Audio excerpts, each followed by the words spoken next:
Assalamualaikum warahmatullahi wabarakatuh. Kita lanjut lagi materi kita tentang logam dan paduannya. Bahwasanya kalau pada sebelumnya kita sudah membahas tentang bagaimana penggunaan logam, kemudian juga properti dari metal itu sendiri, kemudian bagaimana pemrosesan metal. Kemudian untuk hari ini ataupun saat ini kita akan membahas tentang yang namanya paduan. Kemudian di materi terakhir adalah kita membahas tentang seluruh ringkasan ataupun uraian dari logam dan paduannya ataupun metal and alloys. Nah, apakah itu alloy? Apakah itu paduan? Ya.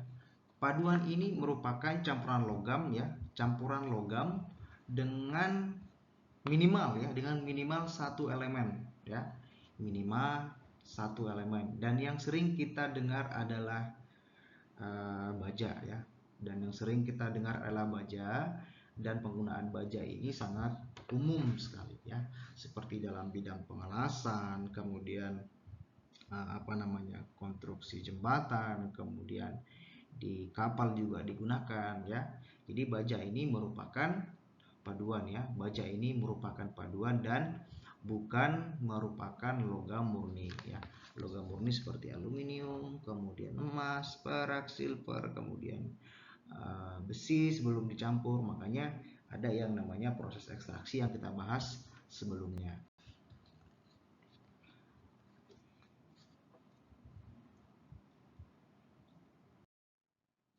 Nah, kemudian apakah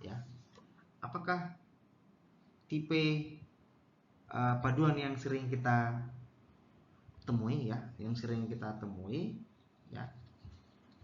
Nah, jadi paduan ini telah digunakan beribu-ribu tahun misalnya pada metal perunggu kemudian paduan. Nah, perunggu ini merupakan paduan antara tembaga dan timah Perunggu ini merupakan paduan antara tembaga dan timah. Nah, selain itu ada beberapa paduan yang terkenal juga yang sering kita temui dalam kehidupan sehari-hari. Misalnya ada kuningan atau brass ada kuningan atau brass. Nah, ini terdiri dari paduan tembaga dan juga seng paduan tembaga dan juga seng.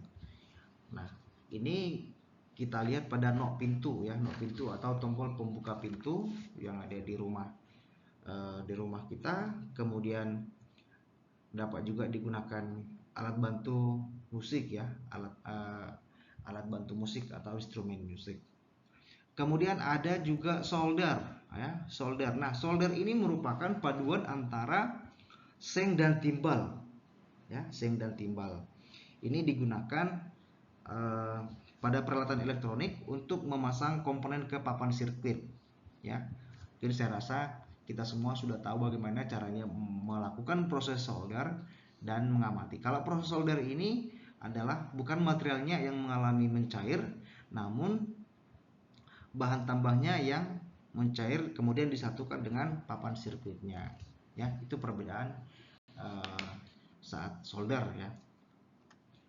Kemudian ada yang namanya amalgam Amalgam ini merupakan paduan merkuri dan perak ataupun timah digunakan untuk, kalau kita perhatikan gambar ini digunakan pada tambalan gigi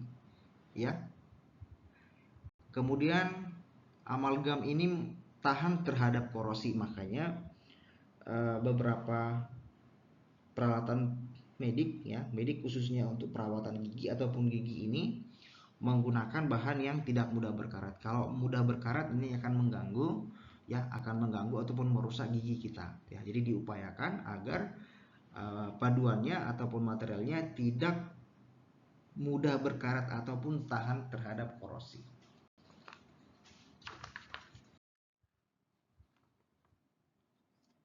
Nah, yang jadi pertanyaan, apakah emas merupakan paduan?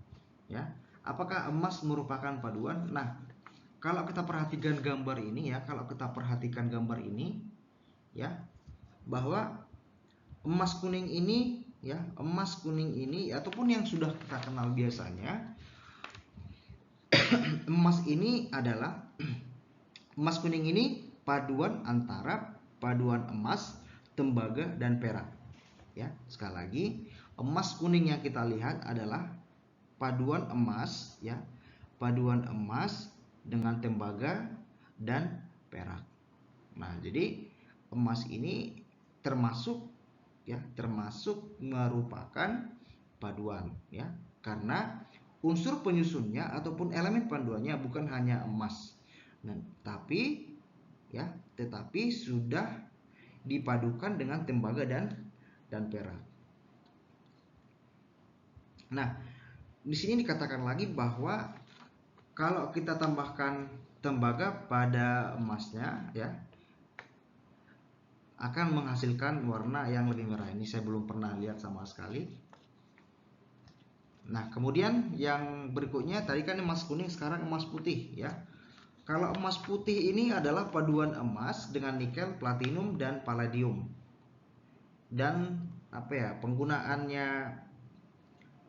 penggunaan emas putih ini dibatasi sehingga ada beberapa klasterisasi manusia ataupun orang hanya mampu 12 orang ya, 12 orang alergi terhadap penggunaan dari nikel ataupun penggunaan nikel dalam emas putih ya. Jadi sekali lagi emas putih ya termasuk ke dalam ataupun kelompok paduan.